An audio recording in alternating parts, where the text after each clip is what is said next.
When you have 21 minutes to speak, 2 million years seems like a really long time. But evolutionarily, 2 million years is nothing. And yet in 2 million years, the human brain has nearly tripled in mass, going from the 1¼ pound brain of our ancestor here, habilis, to the almost 3-pound meatloaf that everybody here has between their ears. What is it about a big brain that nature was so eager for every one of us to have one? Well, it turns out when brains triple in size, they don't just get 3 times bigger, they gain new structures. And one of the main reasons that our brain got so big is because it got a new part called the frontal lobe, and particularly a part called the prefrontal cortex. Now, what does a prefrontal cortex do for you that should justify the entire architectural overhaul of the human skull in the blink of evolutionary time? Well, turns out the prefrontal cortex does lots of things, but one of the most important things it does is it is an experience simulator. Pilots practice in flight simulators so that they don't make real mistakes in planes. Human beings have this marvelous adaptation that they can actually have experiences in their heads before they try them out in real life. This is a trick that none of our ancestors could do, that no other animal can do quite like we can. It's a marvelous adaptation. It's up there with opposable thumbs and standing upright in language as one of the things that got our species out of the trees and into the shopping mall. Now, all of you have done this. I mean, you know, Ben & Jerry's doesn't have liver and onion ice cream, and it's not because they whipped some up, tried it, and went yuck. It's because without leaving your armchair, you can simulate that flavor and say yuck before you make it. Let's see how your experience simulators are working. Let's just run a quick diagnostic before I proceed with the rest of the talk.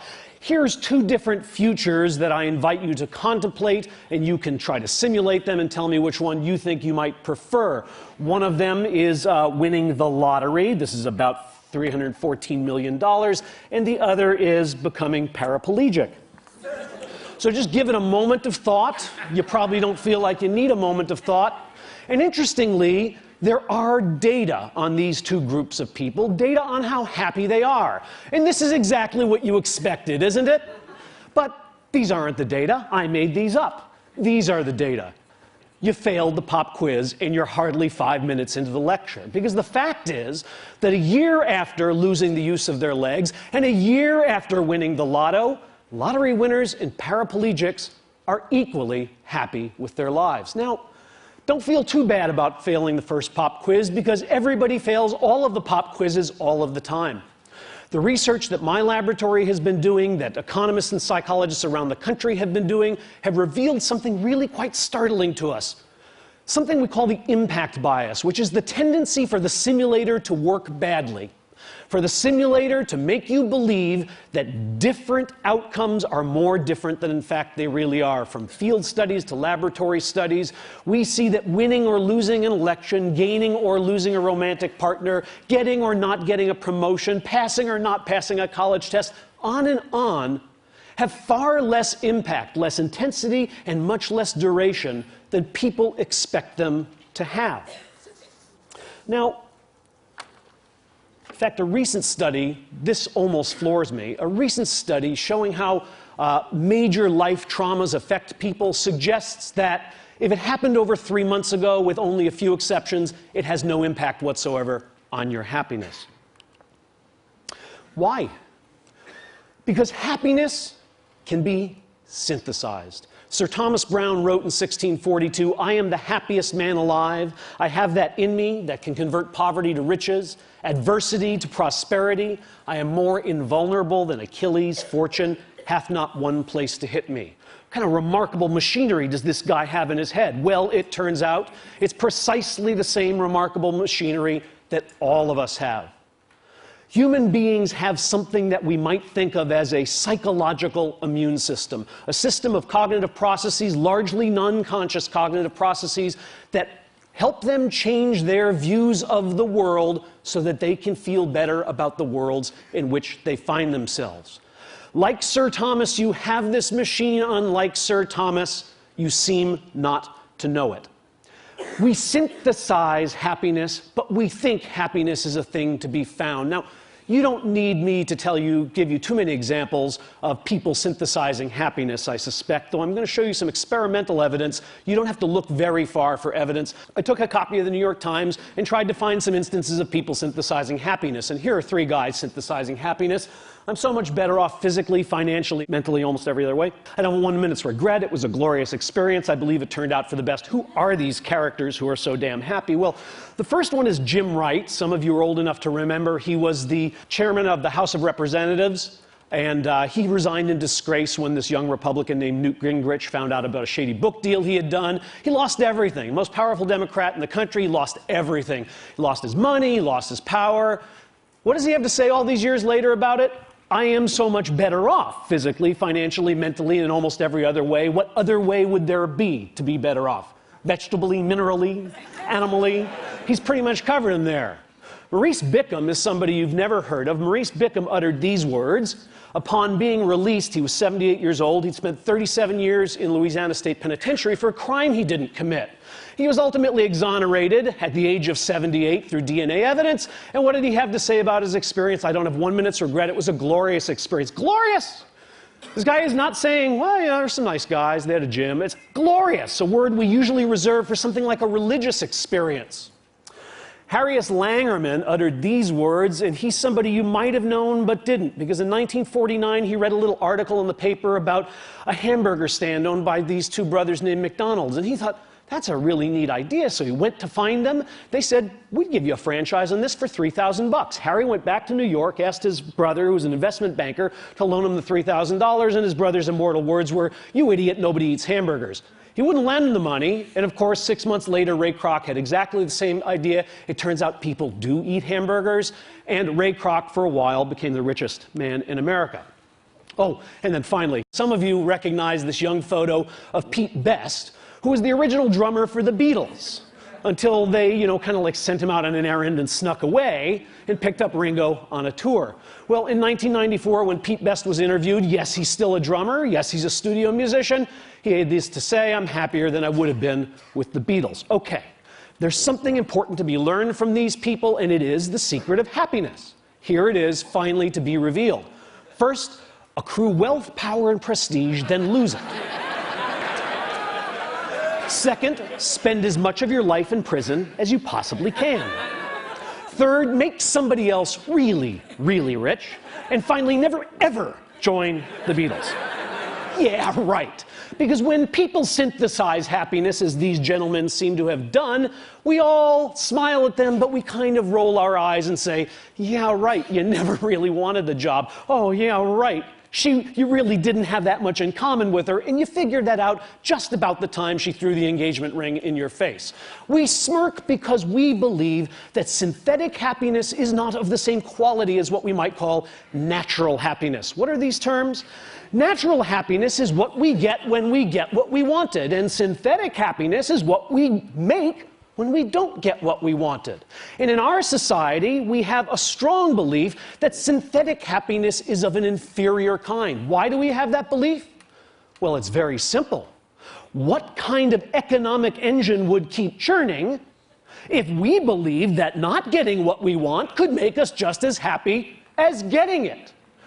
With all apologies to my friend Mathieu Ricard, a shopping mall full of Zen monks is not going to be particularly profitable because they don't want stuff enough. I want to suggest to you that synthetic happiness is every bit as real and enduring as the kind of happiness you stumble upon when you get exactly what you were aiming for. Now, I'm a scientist, so I'm going to do this not with rhetoric, but by marinating you in a little bit of data. Let me first show you an experimental paradigm that is used to demonstrate the synthesis of happiness among regular old folks. And this isn't mine. There's a 50-year-old paradigm called the free choice paradigm. It's very simple. You bring in, say, 6 objects, and you ask a subject to rank them from the most to the least liked. In this case, because the experiment I'm going to tell you about uses them, these are Monet prints. So everybody can rank these Monet prints from the one they like the most to the one they like the least. Now we give you a choice. We happen to have some extra prints in the closet, and we're going to give you one as your prize to take home. We happen to have number 3 and number 4, we tell the subject. There's a bit of a difficult choice, because neither one is preferred strongly to the other, but naturally, people tend to pick number 3 because they liked it a little better than number 4. Sometime later, it could be 15 minutes, it could be 15 days, the same stimuli are put before the subject and the subject is asked to re-rank the stimuli. Tell us how much you like them now. What happens? Watch as happiness is synthesized. This is the result that has been replicated over and over again. You're watching happiness be synthesized. Would you like to see it again? Happiness. The one I got is really better than I thought. That other one I didn't get sucks. That's the synthesis of happiness. Now, what's the right response to that? Yeah, right. Now, here's the experiment we did, and I hope this is going to convince you that yeah, right was not the right response. We did this experiment with a group of patients who had anterograde amnesia. These are hospitalized patients. Most of them have Korsakoff syndrome, polyneurotic psychosis, that they drank way too much and they can't make new memories. Okay, they remember their childhood, but if you walk in and introduce yourself and then leave the room, when you come back, they don't know who you are. We took our Monet prints to the hospital, and we asked these patients to rank them from the one they liked the most to the one they liked the least. We then gave them the choice between number 3 and number 4. Like everybody else, they said, gee, thanks, doc, that's great. I could use a new print. I'll take number 3. We explained we would have number 3 mailed to them. We gathered up our materials, and we went out of the room and counted to a half hour. Back into the room. We say, hi, we're back.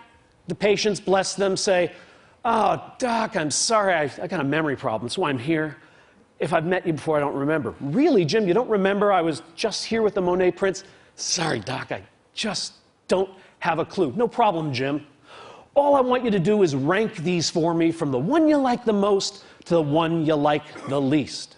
What do? Well, let's first check and make sure they're really amnesic. We asked these amnesic patients to tell us which one they own, which one they chose last time, which one is theirs. And what we find is amnesic patients just guess. These are normal controls. If I did this with you, all of you would know which print you chose. But if I do this with amnesic patients, they don't have a clue. They can't pick their print out of a lineup. Here's what normal controls do. They synthesize happiness, right? This is the change in liking score, the change from the first time they ranked to the second time they ranked. Normal controls show, that was the magic I showed you. Now I'm showing it to you in graphical form. The one I own is better than I thought. The one I didn't own, the one I left behind, is not as good as I thought. Amnesics do exactly the same thing. Think about this result. These people like better the one they own, but they don't know they own it. Yeah, right is not the right response. What these people did when they synthesized happiness is they really, truly changed their affective, hedonic, aesthetic reactions to that poster. They're not just saying it because they own it, because they don't know they own it. When psychologists show you bars, you know that they are showing you averages of lots of people. And yet, all of us have this psychological immune system, this capacity to synthesize happiness, but some of us do this trick better than others. And some situations allow anybody to do it more effectively than other situations do. It turns out that freedom, the ability to make up your mind and change your mind, is the friend of natural happiness, because it allows you to choose among all those delicious futures and find the one that you would most enjoy. But freedom to choose, to change and make up your mind, is the enemy of synthetic happiness. And I'm going to show you why. Dilbert already knows, of course. Dogbert's tech support, how may I abuse you? My printer prints a blank page after every document. Why would you complain about getting free paper? Free? Are you just giving my own paper? Egad, man, look at the quality of the free paper compared to your lousy regular paper. Only a fool or a liar would say that they look the same. Huh, now that you mention it, it does seem a little silkier. What are you doing? I'm helping people accept the things they cannot change. Indeed. The psychological immune system works best when we are totally stuck, when we are trapped. This is the difference between dating and marriage, right? I mean, you go out on a date with a guy and he picks his nose. You don't go out on another date. You're married to a guy and he picks his nose. Yeah, he has a heart of gold. Don't touch the fruitcake, right? You find a way to be happy with what's happened. Now, what I want to show you is that people don't know this about themselves, and not knowing this can work to our supreme disadvantage. Here's an experiment we did at Harvard. We created a photography course, a black and white photography course, and we allowed students to come in and learn how to use a darkroom. So we gave them cameras, they went around campus, they took 12 pictures of their favorite professors in their dorm room and their dog and all the other things they wanted to have Harvard memories of. They bring us the camera, we make up a contact sheet, they figure out which are the 2 best pictures, and we now spend 6 hours teaching them about darkrooms, and they blow 2 of them up and they have 2 gorgeous 8x10 glossies of meaningful things to them, and we say, which one would you like to give up? They say, I have to give one up? Oh yes, we need one as evidence of the class project. So you have to give me one, you have to make a choice, you get to keep one, and I get to keep one. Now, there are 2 conditions in this experiment. In one case, the students are told, but you know, if you want to change your mind, I'll always have the other one here, and in the next 4 days before I actually mail it to headquarters, I'll be glad to, headquarters, I'll be glad to swap it out with you. In fact, I'll come to your dorm room and just give me an email. Better yet, I'll check with you. You ever want to change your mind? It's totally returnable. The other half of the students are told exactly the opposite. Make your choice, and by the way, the mail is going out, gosh, in 2 minutes to England. Your picture will be winging its way over the Atlantic. You will never see it again. Now, half of the students in each of these conditions are asked to make predictions about how much they're going to come to like the picture that they keep and the picture they leave behind. Other students are just sent back to their little dorm rooms, and they are measured over the next 3 to 6 days on their liking and satisfaction with the pictures. And look at what we find. First of all, here's what students think is going to happen. They think they're going to maybe come to like the picture they chose a little more than the one they left behind, but these are not statistically significant differences. It's a very small increase, and it doesn't much matter whether they were in the reversible or irreversible condition. Wrong-o. Bad simulators. Because here's what's really happening, both right before the swap and 5 days later. People who are stuck with that picture, who have no choice, who can never change their mind, like it a lot. And people who are deliberating, should I return it? Have I gotten the right one? Maybe this isn't the good one. Maybe I left the good one, have killed themselves. They don't like their picture, and in fact, even after the opportunity to swap has expired, they still don't like their picture. Why? Because the irreversible condition is not conducive to the synthesis of happiness. So here's the final piece of this experiment. We bring in a whole new group of naive Harvard students, and we say, you know, we're doing a photography course, and we can do it one of 2 ways.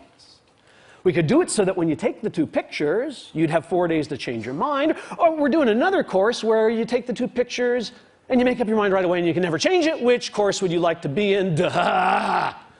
66% of the students, 2/3, prefer to be in the course where they have the opportunity to change their mind. Hello? 66% of the students choose to be in the course in which they will ultimately be deeply dissatisfied with the picture.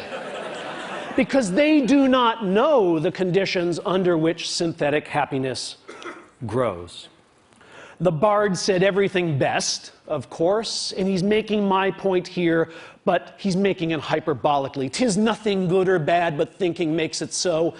It's nice poetry, but that can't exactly be right. Is there really nothing good or bad? Is it really the case that gallbladder surgery and a trip to Paris are just the same thing? Nah, that seems like a one-question IQ test. They can't be exactly the same. In more turgid prose, but closer to the truth, was the father of modern capitalism, Adam Smith, and he said this. This is worth contemplating.